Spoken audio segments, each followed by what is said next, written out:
And still the undisputed African fighting podcast champion of the world. Ladies and gentlemen, welcome back to Fighting with Friends. This is the One Championship news show. With me today, as always, is Reinier, defending undisputed vegan champion of the world and our chief analyst. He is, of course, Brother Gaia. Let's go. Fabio Maldonado. Fabio, my Babo, but my Babo. I'm always getting these names wrong. I think that's fitting for my character. Let's go. But anyway, bro, welcome back. This is actually take two, ladies and gentlemen. We have just done a take previously, so this is take two for us. So we're gonna get straight into business. Is RDR Reinier now the UFC middleweight contender, coming out and calling the UFC a bunch of juice heads. Sorry, one championship, a bunch of juice heads. But I'll get to the interview itself. This is from ESPN MMA. Brett Okamoto here doing his thing. And yeah, this is where Reinier talks about his last fight, one championship, as well as the treatment that he was experiencing at the time. I'm going to cut the music here and we'll go to. Let's bring that up on stage. Yeah. There we go. All right. Brett Okamoto, play the damn clip. Your last fight won.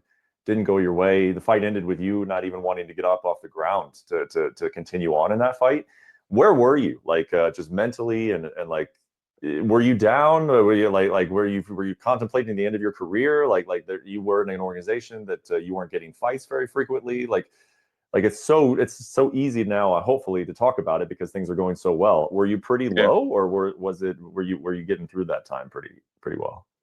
Well, personal life has always been great. I've always had a lovely wife, my kids. I have a gym here. That has always been amazing. But I've been very, very frustrated with one for the last couple of years. In the beginning, I got a lot of opportunities with them, and they had a few very good ideas. Remember, with the knees to a grounded opponent, they were trying to stop weight cutting.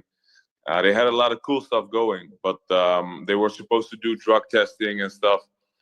But that kind of fell off more and more, and I was just fighting juice head after juice head, the one bigger than the other, begging to get fights, eventually trying to beat heavyweights because I got so arrogant that I thought I would be able to fight two weight classes above my own, and it wasn't in my cards. And then at that time, everything started to fall apart in one championship as well. There were no more events. There were no more new people coming in. There was nobody to fight except for people in higher weight classes. So just everything went to. I lost because I wasn't putting in the work like I used to. I got a little bit too arrogant, and I lost those two fights with Malakin. And I was just at a point where I was thinking, is this it for my career? Because they weren't giving me any more fights. I didn't see any future left in one championship. I had been begging them to let me go for at least a year and a half because they weren't give me any fights, and they wouldn't. So I was just in a point where I was like, all right, so I'm gonna pause it there, brother Gaia. And yeah, you've been watching RDR for a while now, bro. So give us your reaction to what you've heard there. Yeah, I like how honesty he is, because I kind of felt the same way as a fan watching him in one championship. When he got the Malikan fights, I personally felt like, and then also before that fight, he fought against Takeru in Jiu-Jitsu. And I was just thinking, like, what is this guy doing? And so that kind of taps into his point of talking about being arrogant and taking on the world. Granted, at the time of all this happening, he was still in his late 20s, right? He's only 33 years old now, 34, something like that. So when I was watching him doing all this, he was late 20s, approaching his 30s. So I can see the arrogance is what he's referring to. But also on that point, what do you do as an athlete that's the champion and you're not getting any fights? You're asking for fights. Like, what do you do? So that's why I feel like the Malikan fights, the Rotolo fight was to keep him busy and to almost shut him up, or maybe making a lot of noise at Chowdhury for like, yo, give me the fight, you know what I mean? And he's not the only fighter that speaks of this from the one championship. There was, what's his name? Reese McLaren speaks about it. Isa 10 power, Lucy touches base on it as well. And then if I can find some interviews for you, there's also some interviews where what's his name? What's the dude that's in UFC now? Mikey Musi Messi talks about it as well. Steroids in jiu-jitsu, that was in one championship. And even the Rotolo brothers, sometimes they have to. I've seen them in interviews catch themselves for spilling information they're not supposed to be spilling. So yeah, I don't know. I don't know what to make of it. It feels obviously iffy and weird. But I mean, if you're also being completely honest, how many times have you and myself watched fights in one championship? And we look at the middleweight guys, for example, or the lightweight guys, and you're like, how the hell did he make that weight? Look at this dude. He's clearly a 205 fighting in a 170 or 155. And you're like, no, man, something's off here. A lot of the guys do look like the juice out of their mind. We just watched last week. What's his name? Albek, Alishov, Mm. which is his debut. I'm gonna call it straight through. Even though he won, I was impressed with the performance. He looked like someone that was on announcements. He was boosting hard and then dipped immediately. And I was like, I've seen what that looks like. I've been around the fight game for a long time. I've watched an athlete take an enhancement, go and fight, and then in the first round he gets dehydrated, and it's like, oh my god. I'm like, now what happened? What the hell just happened? So yeah, it's the signs are there. I know what it looks like, and it's in my opinion, at this point, no one can really deny what RD is saying. But RD himself and the coaches around him, and maybe the other party that he's talking about. So whether you believe him or not, I think anybody that watches the organization or watches the sport can point out when someone is doing something intense in terms of enhancing themselves. And also to add to that point, if the organization has got so many consistent weight fails and hydration fails, kind of adds up, doesn't it? So yeah, I think that's where my opinion is at the thing of like, I don't think he's wrong, but the question is, what do you do? Do you, as a fan, do you still watch? Don't you watch? As an organization, do you stop that? Don't you stop that? Like, because the more and more all these weird stories are coming out about the financial constraints of the one championship, the juice heads, fighters wanting to leave, fighters on social media calling for the contracts to be terminated. It's starting to look like a circus a little bit. And yeah, that's just where. But apart from that, I was watching Aniki MMA's video the other day. It was yesterday, and he was saying in the video, even through all this madness that's happening at one championship right now, and it's all chaotic. There's still really good fights to watch. They still put on good fights when it comes to watching the Muay Thai and the kickboxing guys. We still tune in to watch these great fights, but apart from that, like what's happening behind the curtains, and yeah, something needs to change dramatically. Yeah. So yeah, a lot of good points there, brother Gaia. Shout out to Aniki MMA, making some wonderful content. Give him a follow, subscribe to his channel, all those good things. Yeah.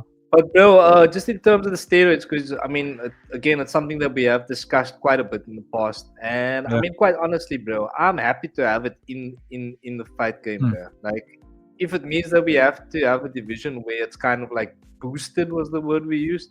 So you have like these boosted fighters, and you have like natural aspiration fighters, so to speak. Yes. I'm all in for it, bro. Like, I don't mind fucking steroids in the game, bro. I just want to see the most epic fights. You know what I mean? But it does, like, there is an ethical dynamic to it. If you're going to have juiced athletes competing against clean athletes, then it becomes a problem for me. You know what I'm saying? Me too. So I just want to kind of get your thoughts on where exactly you stand with steroid usage, and especially in one championship. Especially in one championship, I think at this stage, because they've already practicing a business model that's called for what it is. It's kicking down the doors of tradition for fight promotions. Like, you throw in all these different things in one organization, just like what Regian does as well, where they throw MMA and kickboxing in there. But for one championship, they throw in Muay Thai, Jiu-Jitsu. So because you're doing all this madness already, right? Why not create those leagues? Be the first to maybe either do something that's gonna be a dramatic fail, which the company's already at that stage. If you think about it that now, or you'll be the company that will revolutionize a new era of fight game, and it will basically start a new blueprint that all promotions are gonna try and follow, which is you have leagues within your organization, like we spoke about literally a few months back. We and I spoke about this, where we go boosted fighters or enhanced fighters versus enhanced fighters, and those who aren't competing against each other, and you have both of it run parallel to each other simultaneously throughout the year, every year, and just don't let them fight each other. That way, you allow open doors for doctors to practice their medicine and give it to athletes who are keen to take it, and they'll fight each other. Of course, there has to be some sort of governing for that because you don't want to put the athletes at risk where it's reducing to the point where they get heart attacks and then they die in the middle of the octagon or some shit like that. So you don't want that to happen. So to avoid all of that kind of stuff, kind of want to cap it what they're going to be taking and when and how long and how much they can actually take. And then have them compete against each other. And that way, no fighter, no coach, no gym, no promotion can say, but you, and you, and you, and you. None of that can happen because we are all accountable for what leagues we fight in and you stick to that. That way, everyone can get a piece of the pie without having to say, why is your slice bigger than my slice? Let's put it that way. Yeah. So yeah, I think we're kind of on the same page when it comes to the use of steroids within the one championship and how it should be administered if that is kind of the direction that they choose to go. But ladies and gentlemen, let us know your thoughts in the comment section. This is definitely a topic for discussion. So if you have any thoughts on this one, let us know in the comments. We are very interested to hear your thoughts, PG. Yeah, this is my last, and this is I've said it before in the past. I'm gonna say it again now because we also got a bigger audience now, so there's more people listening. This is my hot take on that topic of discussion. I personally think that, especially in combat sports, I normally put it under the umbrella of all sports, but let's keep it combat sports. That's what we talk about here. I believe, and I'm opening up the conversation to anybody who's watching. Get in the comments, argue against me, let me know. Eddie put this question on Twitter. Let's go about it. I think all fighters are on some kind of enhancement. It just happens that certain people are on a bit more than others, and also for the ethics of organizations like USADA and so on, someone has to be a scapegoat. And that's usually someone at random. Sometimes it might be someone that could drive tabloids, which obviously brings in more money for all these organizations. So I think everybody is on something. It's just that you can't make everybody get fined. It'll just blow up in everyone's faces. So you have to choose one person to maintain this whole thing of steroids or enhancements are bad. So that enhancements can always be expensive, can always be under the table, and it can always be in that kind of, what's the word I'm looking for? Not feeling connotation when you talk about it. So yeah, that's my take. At the end of the day, everyone's on something. Don't be scared of coming clean. You're in a sport that requires you to modify your body one way or another when you're fighting, and some people take more than others. Yeah, Brian, in the words of the great Nate Diaz, everybody's on steroids, bro.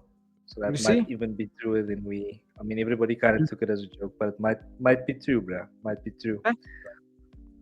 But yeah, let us know your thoughts on that one, ladies and gentlemen. We're gonna keep moving to our next story here, and this is a little bit of fallout from the weekend. One Fight Night 34, Eersel versus Jarvis, the champion, getting the job done in spectacular fashion. Only 84 seconds.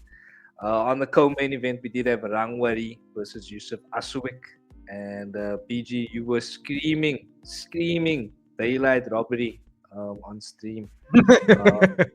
So I'm going to let you explain to the people where you stand on this in terms of Rungrawee getting the title shot, and maybe just, if you want to, a little bit about the manner of the victory on Saturday morning. Yeah, so we've got this image in this announcement purely because, I don't know if the fight's official, but it's here because of what happened over the weekend on Fight Night 34, where Rungrawee beat Yusuf Asuik by unanimous decision, which I didn't think was the correct decision, by the way. And I watched it back again, and I was like, I still don't see how he won that fight. But because he's ranked number 3, right? And George Jarvis lost, and that was the only other guy that was technically above Rungrawee, even though George Jarvis doesn't have a ranking. He beat Rungrawee before, but he lost his shot against Regan Eersel. Regan Eersel is still the king of the lightweight division. Rungrawee, by a natural progression after beating someone like Yusuf Asuik, who in my opinion was very close to a title shot, that is now rightfully going to push Rungrawee into the next contender for that lightweight Muay Thai strap against Regan Eersel. And that is why we see the post on screen right now where Rungrawee saying that we've met before on backstage, but now I'd love to meet him in the ring. They have not fought before. So I do think there's a lot of favors. You'll think about, not say favors, there's a lot of aspects that favor Rungrawee getting this matchup purely because he's ranked number 3 again. Like I say, he beat the top contender. He fought the guy who fought for the title. Who next? Regan Eersel needs an opponent to be active, and that's why he's going to get Rungrawee next, unless Regan Eersel gets a kickboxing opponent where in that division he's not the champion, but he is going to be the one that anyone else is going to have to fight against for that vacant title. Just like Rodang lost the belt on the scale, and that means whoever's going to fight for the belt must fight Rodang. Just like Regan Eersel. So it all depends on what one championship does in terms of where they want to push Regan Eersel. In my opinion, he can get the kickboxing belt whenever there's an opponent ready for him. Right now, Rungrawee is there. He's ready. He put on a good performance. Let him throw down. And if you asked me, the second part of the question was to touch base a little bit on that fight against Suablack. We broke it down live on Monday or yesterday. But just to touch base a little bit again, Rungrawee was fighting back foot for 3 rounds, landed significantly less than Suablack.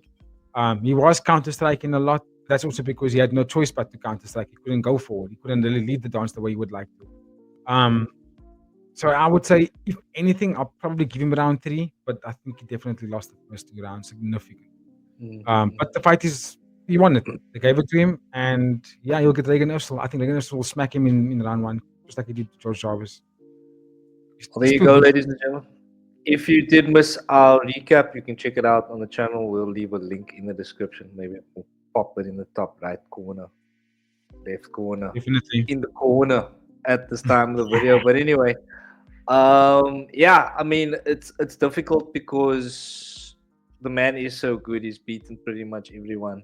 And like we were saying, there really is no one for him. So Rungrawee seems to be the next in line, natural progression. So let us know your thoughts in the comments, ladies and gentlemen. Let us know if you thought Rungrawee won that fight, maybe. That would be an interesting conversation to have, because we'd be very interested to hear how you could have scored that for Rungrawee. Please do let us know if you do feel that way. But PG, do you have any final thoughts here before we move, bro? I think they should book it. I don't think they should wait long. I mean, I know both guys are healing up. I think Regan also had a strap on his left or right. It was his right hand. Saw it on his Instagram. So he's recovering, but I don't think he's going to take that long because he didn't break anything. So in my opinion, this is not MMA. They can run these guys back maybe as early as December, maybe January, and let them fight for the title. Give thanks, brother Gaia. That means we will keep moving to Denis Puric, the Bosnian Nightmare. Is that what he calls himself? The Bosnian Menace. My apologies. Menace, Just dropped some. He just dropped a post on Facebook. Says fight news coming soon. Stay tuned. Watch it, freaks. And there seems to be some implication that it might possibly, potentially, maybe Takeru Sagawa. PG. Let's go. I mean, I think it is. I did say that. Yeah. When they announced Takeru's gonna fight 173 and potentially take on Rodang, I was saying no. And then I did the press conference, and then Takeru was there, and I said no, he's not gonna fight Rodang. I think we're gonna have Rodang versus Nong-O. That has to be the fight they're gonna make. It makes no other sense because all the other fighters that could be fighting against Rodang are tied up. Abdullah Nan's taking on Haggerty. Suablack's taking on Yuki Yoza. So Rodang can't fight any of those super elite athletes, right? So who else can he fight against? Nong-O, that's the only other guy, right? Then that leaves Takeru. Has to fight on the Japanese card. Who else, right? I was talking to Tetsuya, and I was saying they should give him not really a can, not really a layup, but sort of a layup, but also a name. Someone that's also competing. And Denis Puric was fighting for the title more than once. He's of the older guy, he's almost touching 40 already. So at this point, it's like, whose name is that? That's Denis Puric's record on screen at the moment. Right? So there you go. Rodang, Ilyas Mahmoudi, Zhao Siyai. So Jacob Smith was the last guy. So I was saying Takeru should either get Jacob Smith or Denis Puric, just purely because they are still highly ranked in the organization. Even though, in my opinion, they're on their way out. But it's a good enough name to be competitive, and that if Takeru wins a fight like that, that puts him back in that organization, that conversation of taking on a Suablack or Rodang. Because if it won't, because like for example, if it was a I mean, I hate to use this example, but if it was like another Tanzan, it wouldn't have really worked out, right? If they gave him another flyweight kickboxer that doesn't really have a bigger name or doesn't really have that much of a scope with fan service, it wouldn't really have pushed him that further. You know what I mean? And that's why a lot of fighters like Joshi, I was campaigning for a Takeru fight, Rajan Chai, all these guys, because they wanted to make a big thing out of his name. They knew that the paycheck's going to be big against Takeru. But Hmm. one championship and Takeru's goal is to bring him back into the rematch against Rotang. So for that to happen, it can't be immediate, purely because how the first fight went. And then to bring Takeru back into this, natural bone crusher mindset of being this champion that he was and that he is, give him someone that will give him that confidence. You know what I'm saying? Give him a fighter that he's considered to be a big name and someone that he can most likely win. And that will set up fight against someone like Rotang or Suablack. So I think it's definitely going to be. I think it's definitely going to be an announcement where we can see Denis versus Takeru for 173.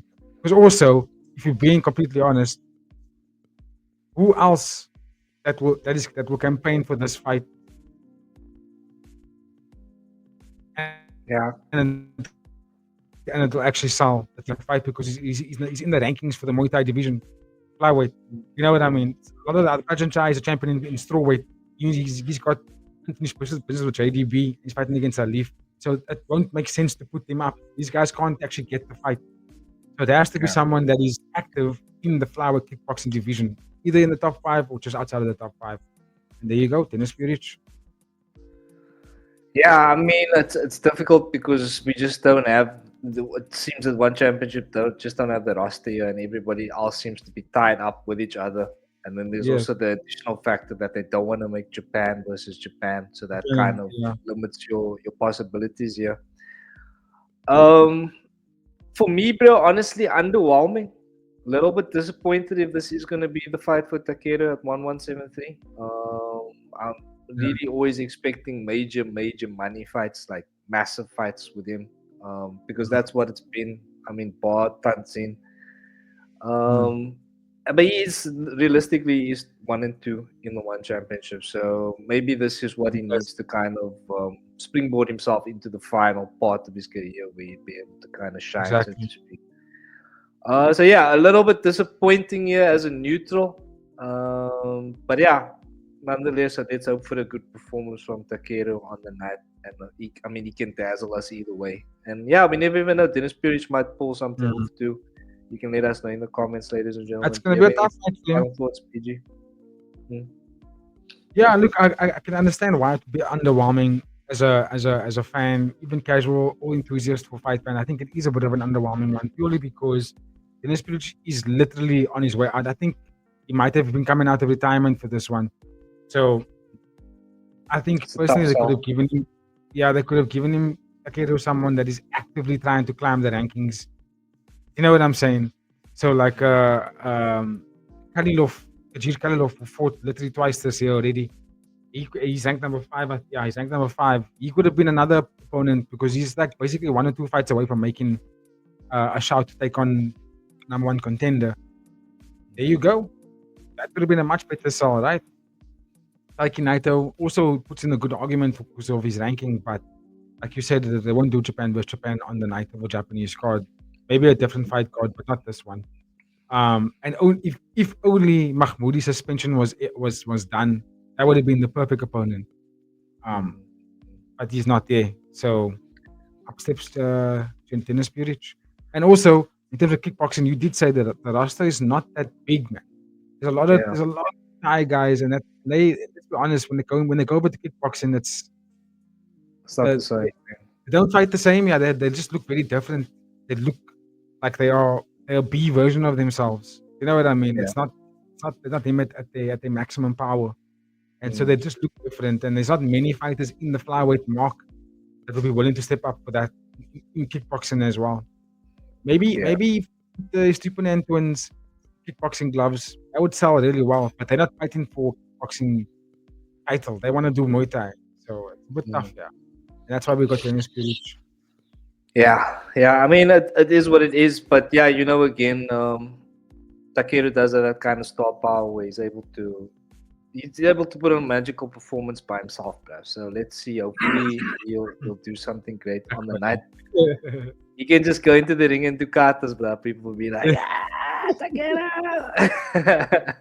It's So so yeah. true. Let us know your thoughts in the comments, ladies and gentlemen. Is Denis Puric the best alternative here, or do you have any other thoughts? Again, very interested to hear from you.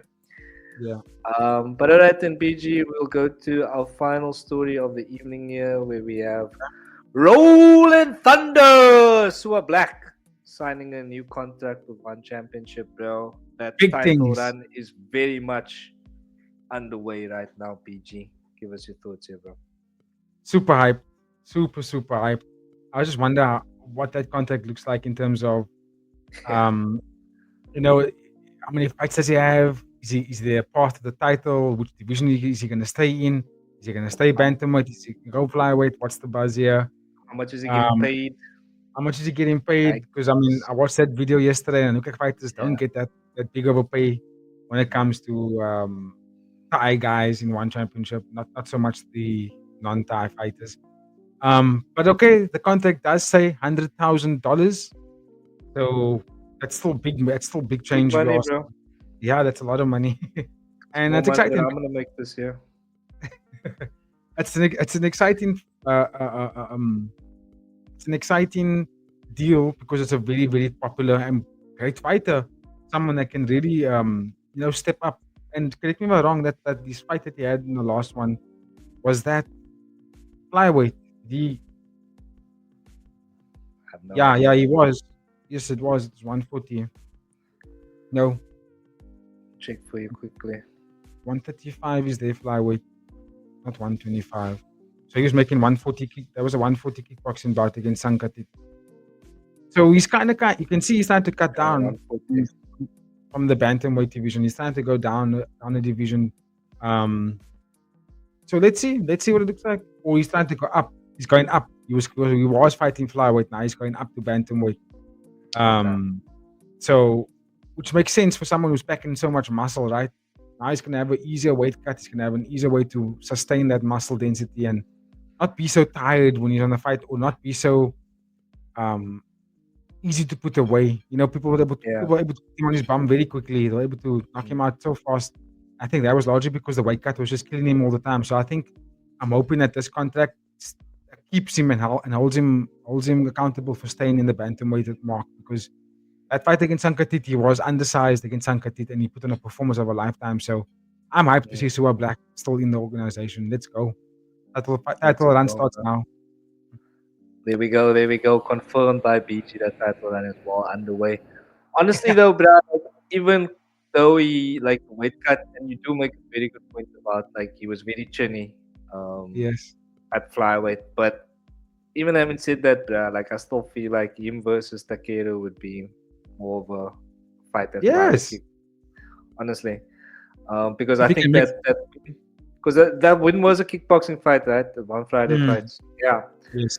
So I mean, for me, but I'm obviously biased because I'm a Suablack stan, bro. So I might be a little bit biased here. You can let me know in the comments, ladies and gentlemen. But yeah, what would you say to that fight, Brian, instead of Denis Puric? I mean, I'm all in on that one, but then it would make what would have to be at stake for that fight. Suablack would have to be making some kind of run in that division, which is the one that he left. Yeah. What do you No, mean? I'm 'Cause not, I know it's impractical, but I was just Yes. thinking, like, even this would have been for me better than the previous fight with Denis Puric. You could argue because Takeru is in the One Championship purely for super fights, which is against like the elite guys, but only in the flyweight division. That's why Rotang and Suablack are the guys who stood up for that one.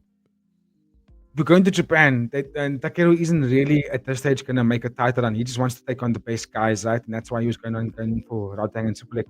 But I think at this stage, they're kind of a little bit outside of his scope. You know what I mean? Because they're onto bigger and better fighters. They're younger than him. Rotang just turned 28. Suablack is 27. You know what I mean? They looking at Yuki Yosa and Agadi and guys who are in their age group that they can still fight for another 5 to 10 years. Takeru wanted to retire. Now they brought him out of retirement. So I would have said, yeah, Suablack, super fight, both guys, big paycheck, go. Yeah, yeah. You know, But I mean, it's hypothetical. But again, if you have any thoughts on that, let us know in the comments, ladies and gentlemen. I just don't think. Yep. Sorry, I just don't think Suablack comes with that kind of popular and weight with his name as like Denis Puric, for example, who's fought the title twice, or even damn it, I just had his name on the tip of my tongue and I lost it now. Anyway, oh yeah, Suablack got knocked out by Kulabdam. He carries a lot more of a superstardom kind of status than what Suablack does. Yeah. You know, But does he fight kickboxing? No, and he's too big. Yeah. He's too massive for the division either. He can't make 140. He can't make the 135 mark. He's way too massive. So yeah, I think Denis Puric is gonna unfortunately just be the guy that we're gonna fall on. And I say unfortunately, just because it's not really gonna be as hyped as what it would be if someone that came into the fight was equally as hyped as Takeru. But it's rare to find that, right? However, Denis Puric is a good fighter in terms of experience and knowledge. And I feel like that's going to be a puzzle for Takeru. I don't think it's going to be as easy for him to go in there and just body kick him to a TKO finish. I think Puric is going to put up a fight. Yeah, I mean, we hope so. We hope so. But again, you can let us know your thoughts in the comments on that one, ladies and gentlemen. If you have made it this far in the video, please don't forget to like, share, and subscribe. We got more content coming, so you can watch the podcast every day. Joe Rogan. So why don't you sign us out while I get the outro music there? Let's go. Just to piggyback on what Eddie was saying there, we made it this far. Thank you. Stay tuned for more content coming out this week, particularly for One Championship and for the UFC. We're not going to do a live for the UFC, but we are going to be doing a recap for that one. But more importantly, we are going to be doing a live for the One Friday fights. It's going to be at opposite South African time. Get involved, get in the banter. Hope to see everybody there. And then, just love for everybody that's making our channel grow. And see you on the guys in the next one. Cheers.